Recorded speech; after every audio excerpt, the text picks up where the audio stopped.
Bueno, hermanos, llegamos al momento más difícil, ¿verdad? Si logramos pasar ahorita, es que en realidad hemos triunfado, ¿verdad? Pero vamos a pasar con la ayuda del Señor, ¿verdad? Volvemos ahí al libro de Números, capítulo 19. Libro de Números, capítulo 19, y vamos otra vez leyendo versículo 1 y 2, ¿verdad? Para lograr terminar la tercera demanda de Dios con relación a esta vaca, ¿verdad? Que era la vaca para el sacrificio de la pureza, para la pureza de los inmundos. Dice Números, capítulo 19, verso 1 y 2.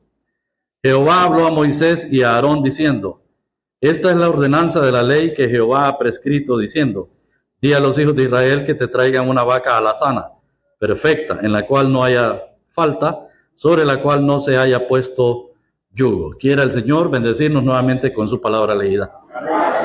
Bueno, hermanos, ya hemos estado observando que esta vaca era única en su especie para poder ser traída y poder ser llevada al sacrificio, y después de esto ser quemada y recoger las cenizas, cuyas cenizas debían servir para la purificación, echadas en las aguas, que servían futuramente de la purificación de los inmundos. Entonces, era todo un protocolo para poder llevar a cabo este sacrificio. Primero, la perfección era en cuanto a su color. Ya lo estuvimos viendo. Ese color debía ser exclusivo. No debía haber más de 2 pelos blancos en toda la piel de la vaca. Si había más, ya se excedía y quedaba completamente descalificada.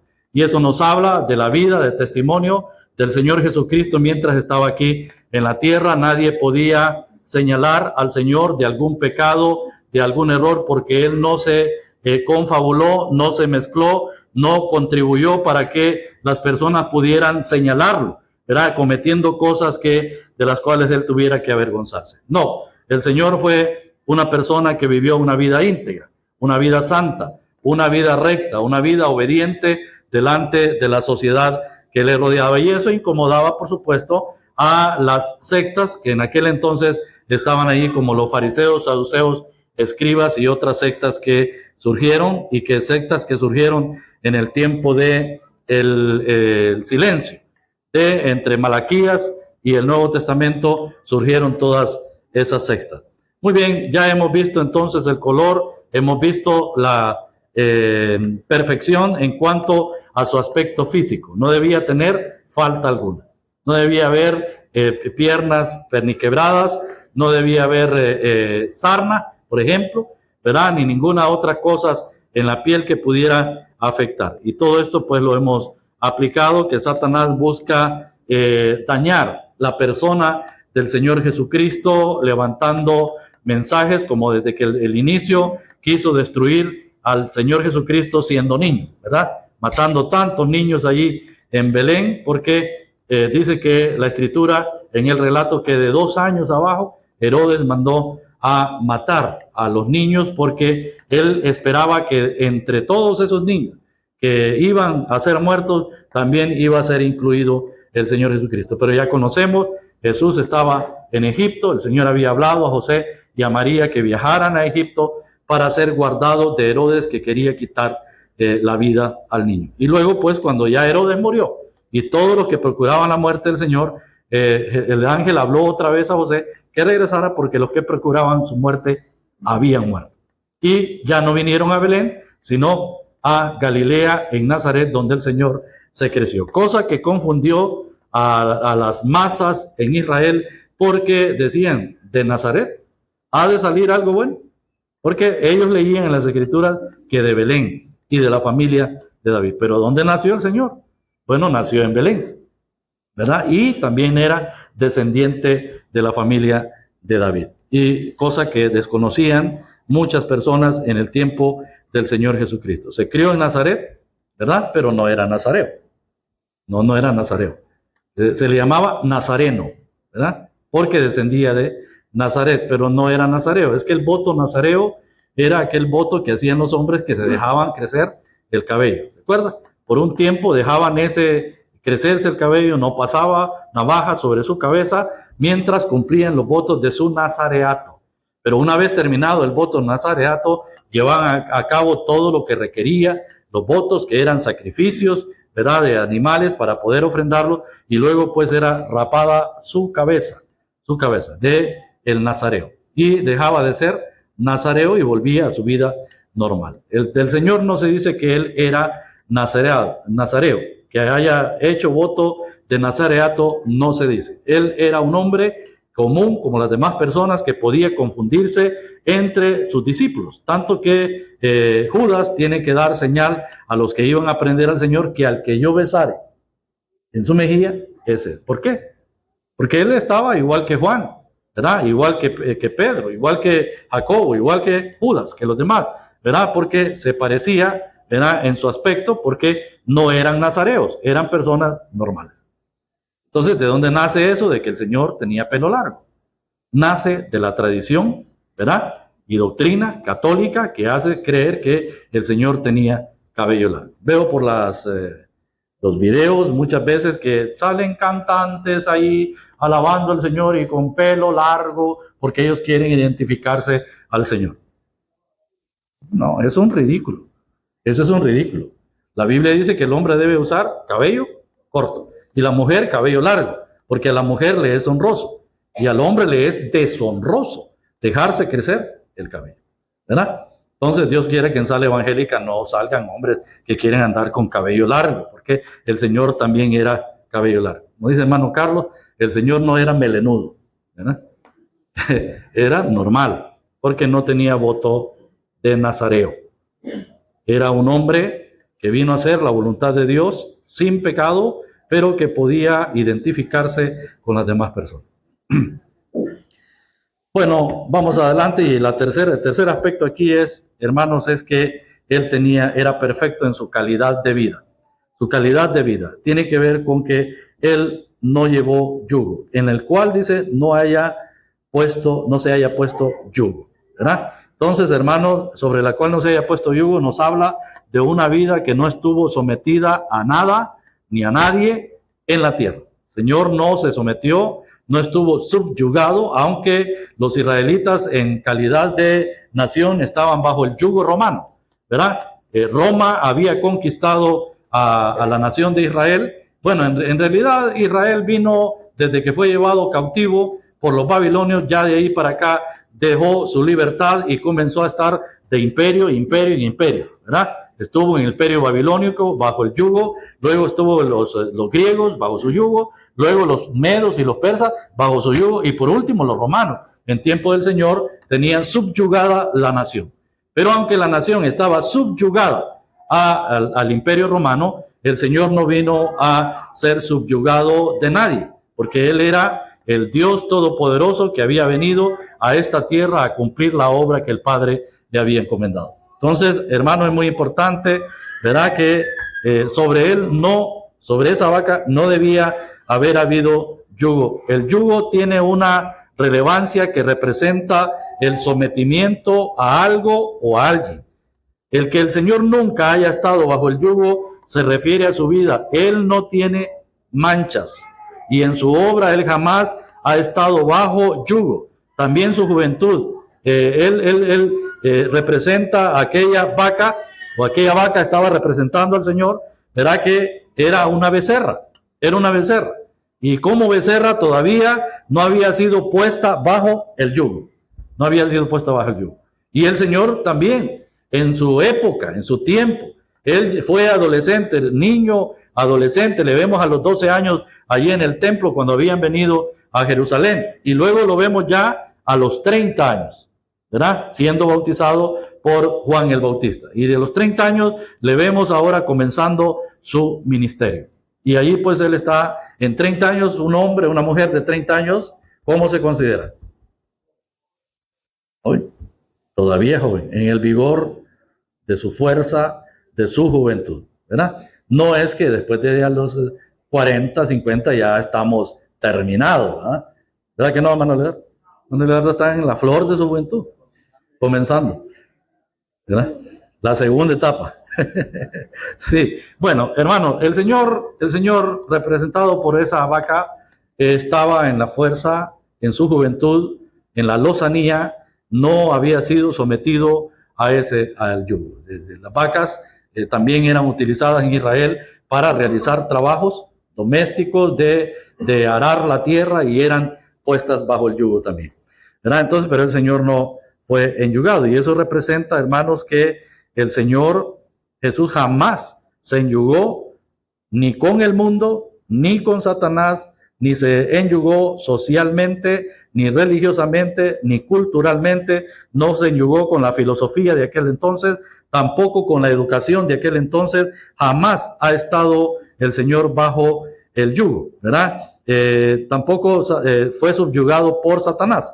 Acuérdese usted que Satanás quiso subyugar al Señor. ¿Dónde lo quería subyugar Satanás al Señor? ¿Cuándo lo tentó? Cuando él tentó al Señor Jesucristo, después de que el Señor fue bautizado, fue llevado, impelido, dice la Escritura, o impulsado por el Espíritu al desierto, donde estuvo ahí 40 días en ayuno. Él no comió, no bebió y estuvo ahí en la presencia del Señor en el desierto. Después de tanto, 40 días el Señor tuvo hambre. ¿Qué dijo Satanás? Si eres hijo de Dios, di que esas piedras se conviertan en pan. Y usted conoce el trasfondo, qué era lo que estaba atrás de todo esto, qué era lo que Satanás quería. Bueno, ¿podía el Señor hacer que las piedras se convirtieran en pan? Era lo de menos, ¿verdad? Era lo de menos. Pero ¿qué era lo que Satanás buscaba? Satanás buscaba que el Señor hiciera la voluntad de él. Eso buscaba, que se sometiera, que pusiera el yugo bajo, o su cerviz bajo el yugo de Satanás, ¿verdad? Para hacer lo que Satanás le ordenaba. Lo mismo ocurrió en el pináculo del templo, cuando él dice, ve, lánzate, porque escrito está, a sus ángeles mandará para que no tropiece tu pie en tierra.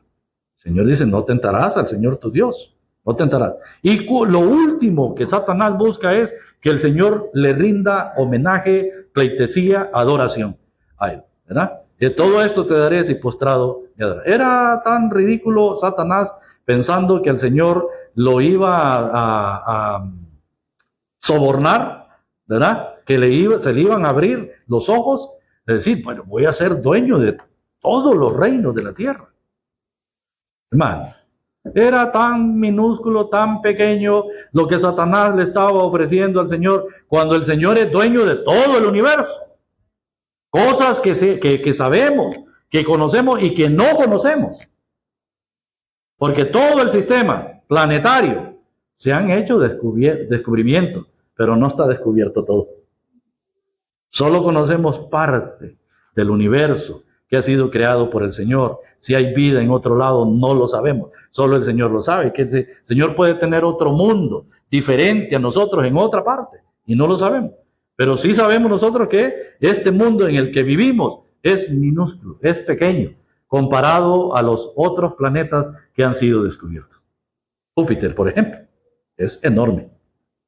El Sol en sí mismo es grande. Y Satanás quería sobornar al Señor diciendo, todo esto te daré si postrado me adorarás. ¿Verdad? Hermanos, el Señor no se subyugó bajo el poder de Satanás porque Él era el único hombre limpio, sano, que vivió aquí en la tierra y que vino a hacer la voluntad del Señor.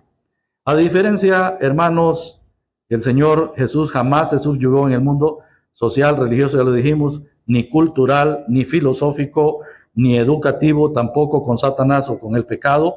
El Señor Jesús es el único que jamás ha sido usado por nadie, especialmente por el enemigo de Dios, Satanás. No ha sido utilizado ni usado por nadie. A diferencia de él, nosotros hemos sido usados por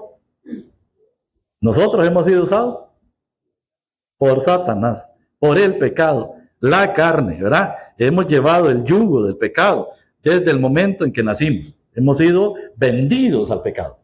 Hemos sido vendidos al pecado. Y ese es el mal que padecemos los seres humanos. Y aunque seamos creyentes, aunque hayamos sido redimidos, aunque nos hayan sido perdonados los pecados, tenemos una lucha todos los días, ¿no es cierto? Yo lucho todos los días con este hombre. Lucho todos los días. Porque este hombre viejo el hombre viejo, el hombre de pecado, la naturaleza caída, siempre quiere hacer lo malo. Siempre. Entonces vamos luchando ahora en esta lucha de la naturaleza divina contra la naturaleza pecaminosa, carnal, ¿verdad? El Señor no, Él no luchó de esa manera como nosotros luchamos, porque en Él nunca hubo pecado. En el Señor nunca hubo pecado. Un pecado por el cual Él tuviera que estar sufriendo, batallando y rogando a Dios que no le permitiera caer, como nosotros sí. Nosotros sí sabemos de qué padecemos, cuáles son nuestras debilidades y tenemos que estar doblando rodillas delante del Señor y diciendo, Señor, ayúdenme, yo no puedo. Entonces, a diferencia de Él, nosotros hemos sido usados por el pecado y hemos llevado el yugo del pecado. Desde el momento que nacimos hasta el momento de ser salvos, llevamos muchas clases de yugo. Fuimos usados por el mundo, Satanás, el pecado. Sin embargo, Cristo, antes de ser ofrecido en sacrificio a Dios, jamás llevó ningún yugo. No estuvo enyugado con la religión, con la política, con la tradición.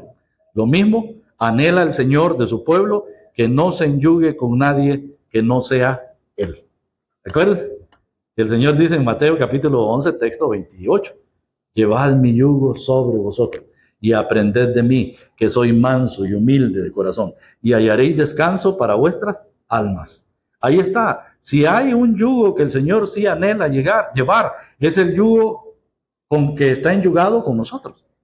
Él quiere que nosotros pongamos nuestra cerviz, ¿verdad? Juntamente con Él. Pero Él no quiere que nosotros pongamos nuestra nuca, nuestro cuello, que lo pongamos a la política. No quiere que la pongamos a las cosas de este mundo. No quiere que la pongamos a la religión o a las tradiciones de este mundo. No. Ya el creyente ha sido liberado de todas esas cosas. No estamos aquí en este mundo para cumplir requerimientos del mundo y poder encajar, armonizar, ¿verdad?, con la sociedad de este mundo. No. Hemos salido de este mundo, del yugo de esclavitud. Hemos salido de ahí.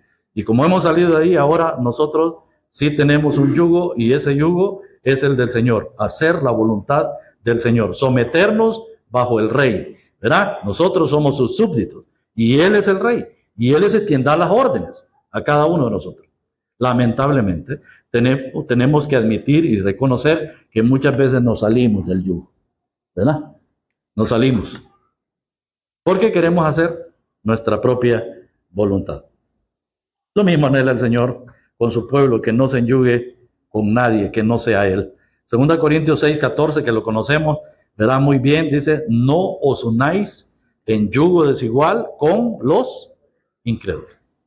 Hablando, ¿verdad?, en varios aspectos de ese yugo. No solamente tiene que ver con el yugo matrimonial, tiene que ver con el yugo social, tiene que ver con el yugo religioso, tiene que ver, hermano, con yugo de sociedad, en algunos negocios con este mundo. No os unáis en yugo desigual con los incrédulos, ¿verdad? Me preocupa mucho, la gente incrédula quiere hacer sociedad con nosotros.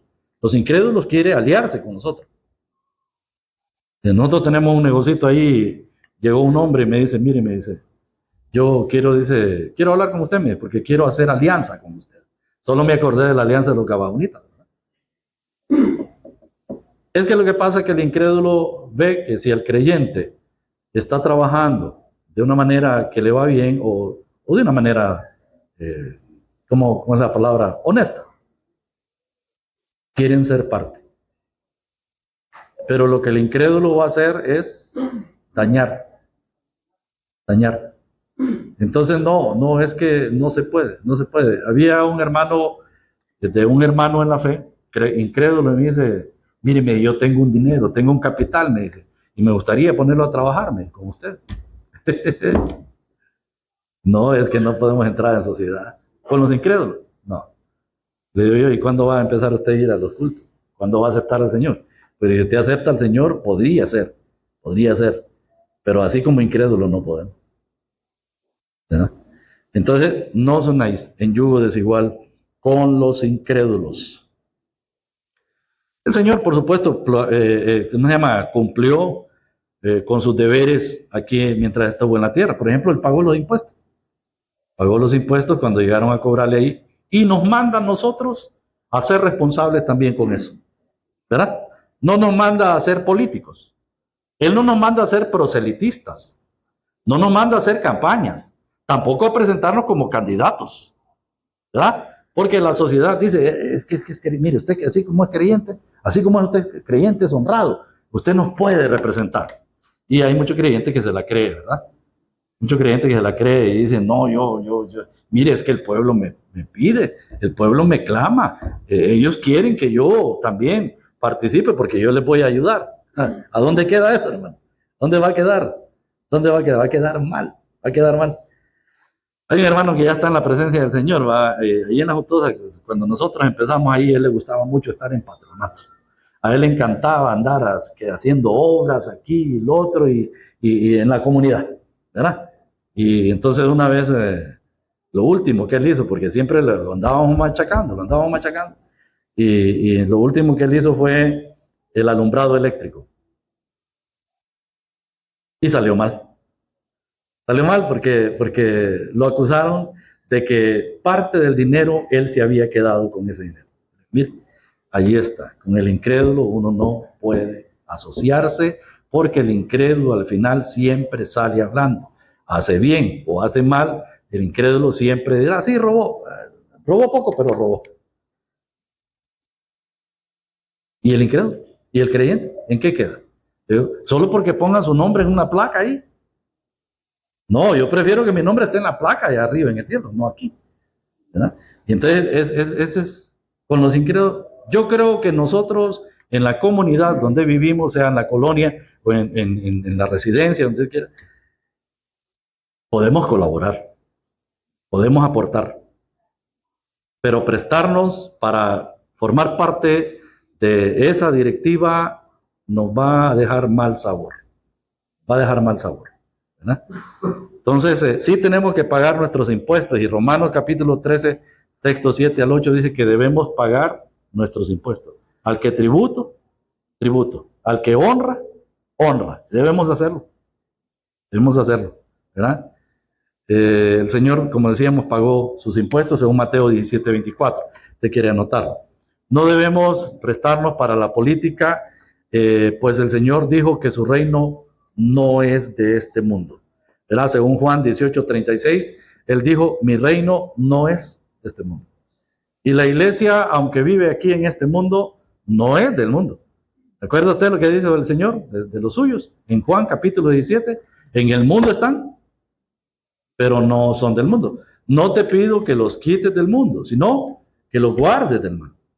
Los guardes del mal. Somos guardados aquí. Hermano, lo que recientemente ha ocurrido en el país es para darle gracias, para estar agradecidos con el Señor. ¿No le parece? Ya casi se perdía la democracia en el país. Algunos tal vez no les gusta. No sé si hay algún libre aquí, discúlpenos. Pero si usted es libre, usted es político. O si usted es nacionalista, es político. Si usted es liberal, es político. Y se ha equivocado de reunión. O si ha venido, aprenda. Pero aquí no somos ni nacionalistas, ni liberales, ni pinuistas. Democracia, no somos libres. Somos libres en Cristo, sí. Pero hermano, nos llevaban por un rumbo que yo le aseguro que si el Señor no hubiera puesto su mano, si la iglesia no hubiera doblado sus rodillas clamando al Señor, ya estuviéramos haciendo filas para comprar una librita de arroz y de manteca y lo que sea. Porque ese es el sistema, ese es ese sistema. La iglesia nunca puede estar de acuerdo con el sistema comunista, ni socialista o como le llamen. No, porque esos son enemigos de Dios, enemigos de la palabra de Dios, enemigos de los creyentes. Yo recuerdo que hasta antes en la reunión de ancianos se hablaba y oremos, hermano, oremos por esto, y nos dedicamos ahora. Nosotros ahí en la Justosa dedicamos toda una semana orando, para que el Señor obrara todavía para darnos un poco más de libertad. Y el Señor nos ha dado todavía un poco más de libertad. Pero no es que estamos a favor de los analistas, no es que estamos... No, si hay corruptos ahí también. No confiamos en el hombre, confiamos en Dios. ¿Quién mueve a los hombres? ¿Quién pone a los hombres? Es Dios. Pero ¿cuántas iglesias estuvieron diciendo, mire, vaya vote, vote por fulano, vote por aquel, vote por aquel. No.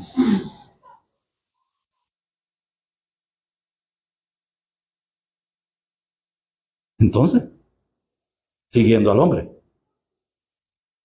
hermano. No, es cuestión de orar. Quien tiene el control es el Señor. ¿Usted lo cree? Quien tiene el control es el Señor. Debemos someternos al Señor, pagar nuestros impuestos y debemos orar por las autoridades.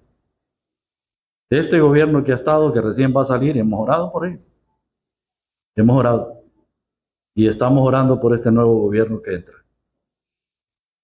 Que Dios quiera que sea un gobierno que nos dé todavía un poco más de libertad. ¿Verdad? Pero no confiamos en ningún hombre. Pagar nuestros impuestos, no debemos enyugarnos con los incrédulos, ya lo vimos. No enyugarnos en negocios con los incrédulos también.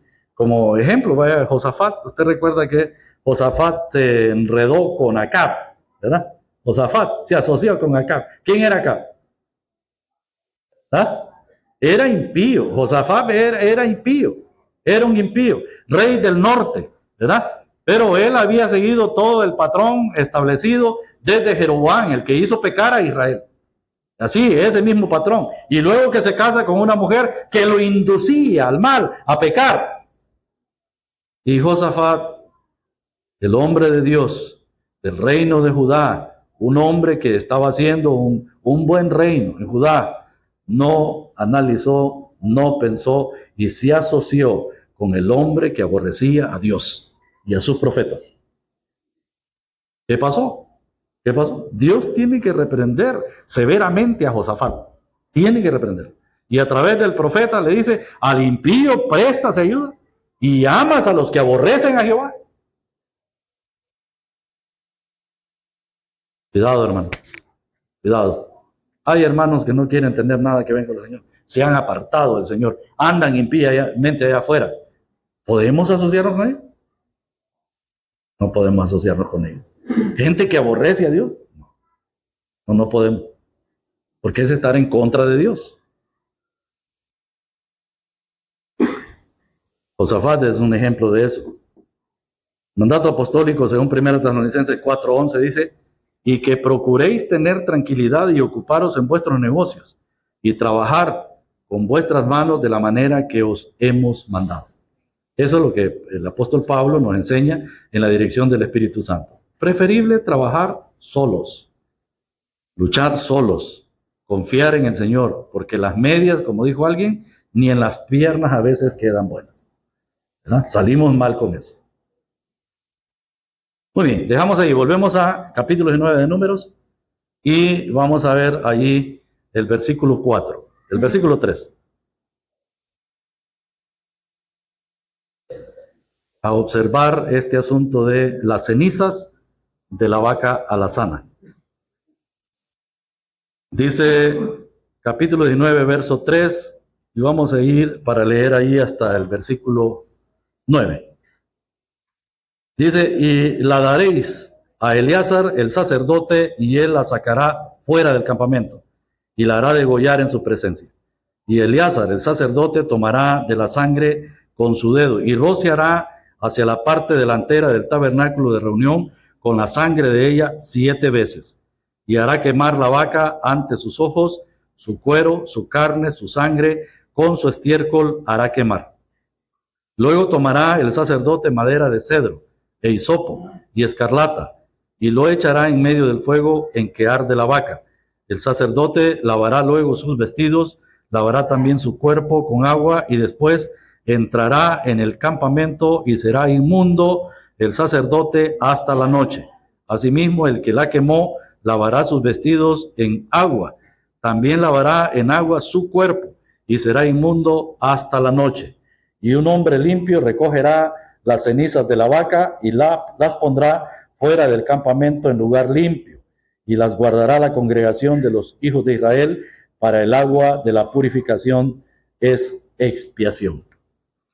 Este segundo aspecto aquí en cuanto a la vaca incluye aquí en primer lugar el sacrificio. Sacrificio de la vaca.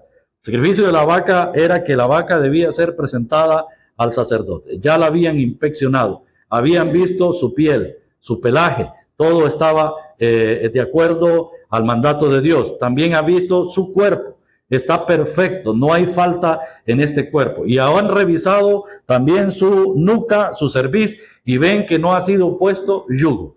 Entonces esta vaca, esta becerra, está en condiciones adecuadas para poder ser presentada en el sacrificio de expiación. Entonces ahora que en la congregación, que los hijos de Israel han traído esta vaca a la sana, la presentan al sacerdote. La traen al sacerdote, el sacerdote Eleazar. Y Eleazar hace que esta vaca sea degollada. La hace degollar en su presencia.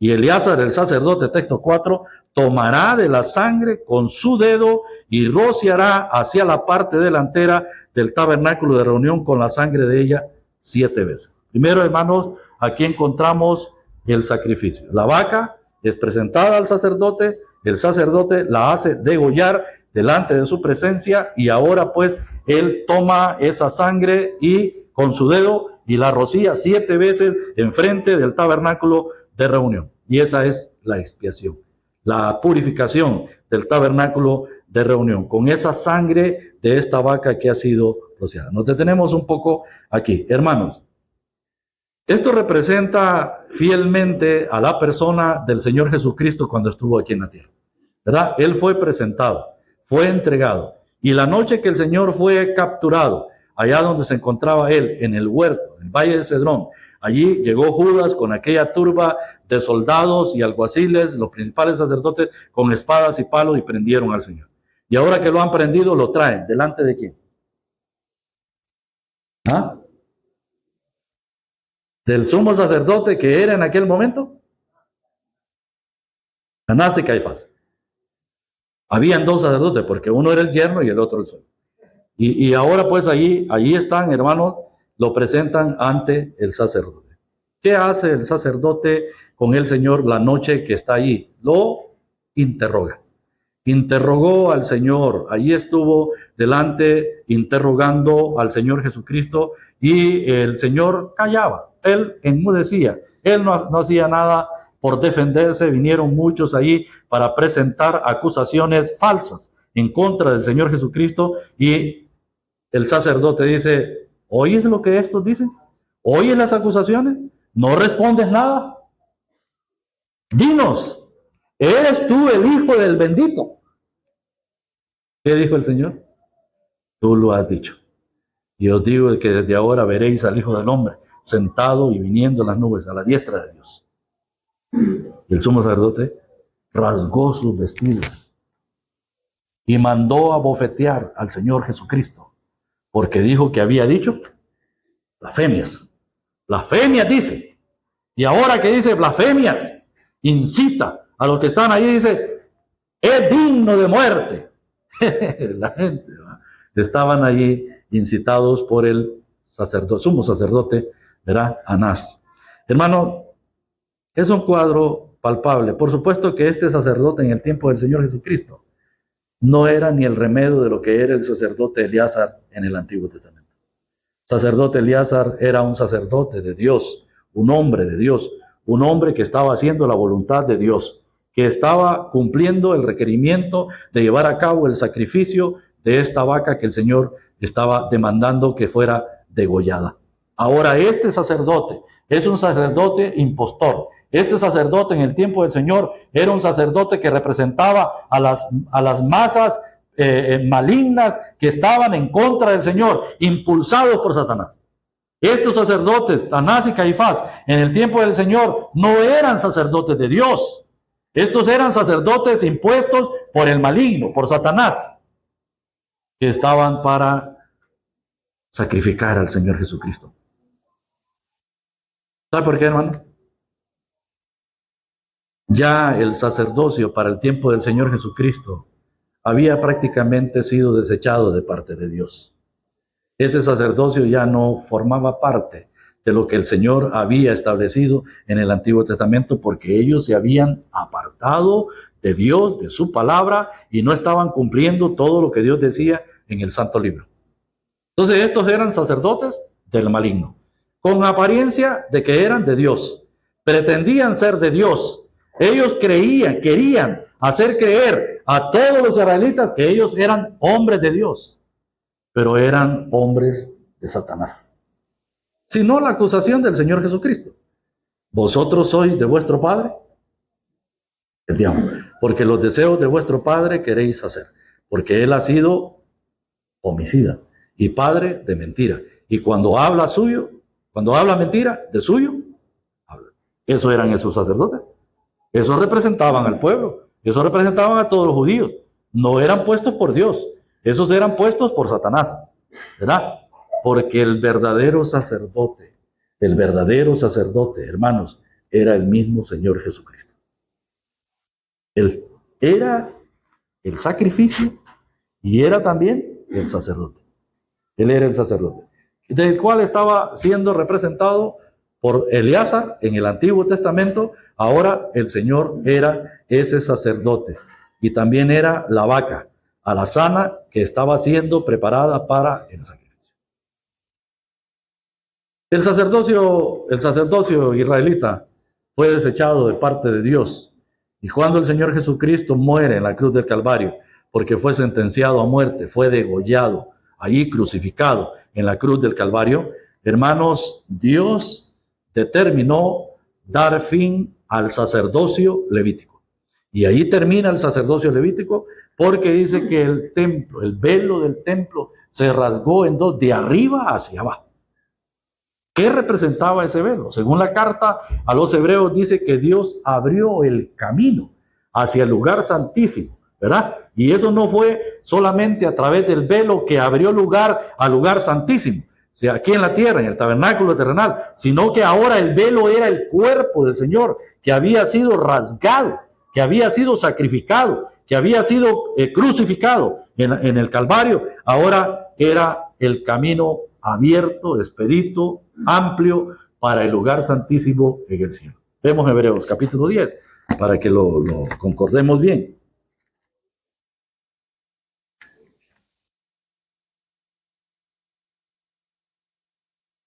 Hebreos capítulo 10.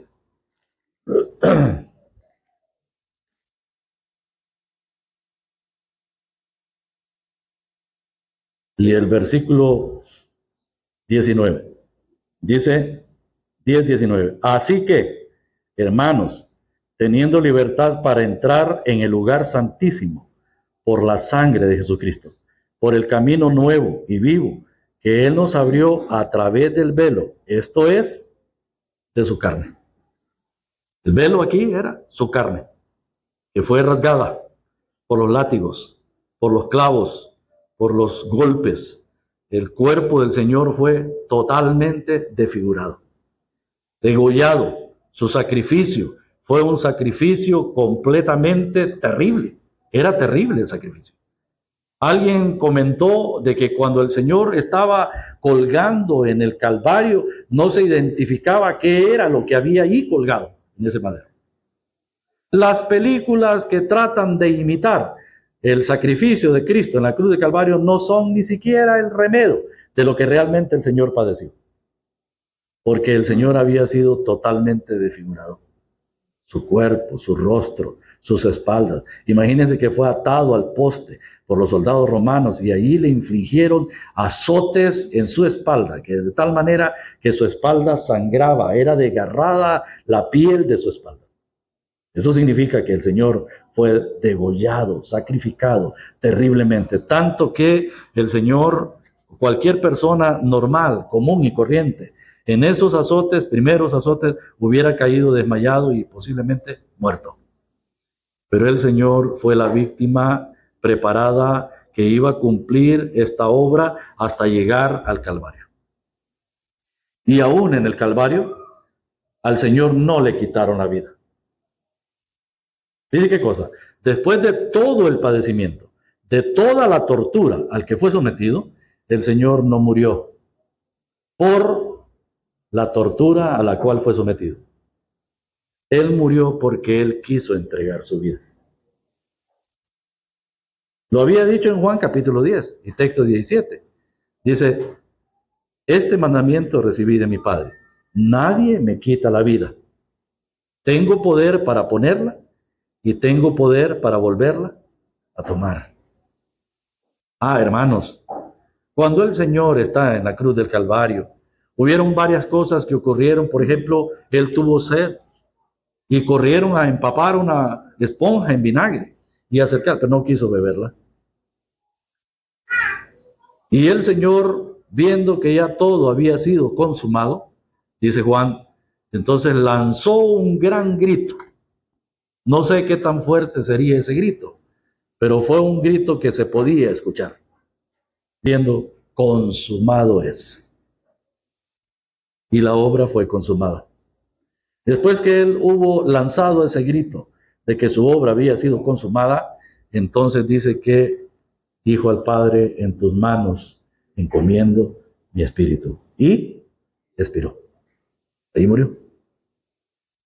A tal grado de que por la tarde, cuando ya los cuerpos debían ser quitados, entonces fueron para acelerar la muerte de los dos moribundos, uno a la derecha y el otro a la izquierda, quebrando sus piernas. Quebraron las piernas. Pero cuando llegan al Señor, dice que no fue necesario quebrar sus piernas porque Él había muerto. Había muerto.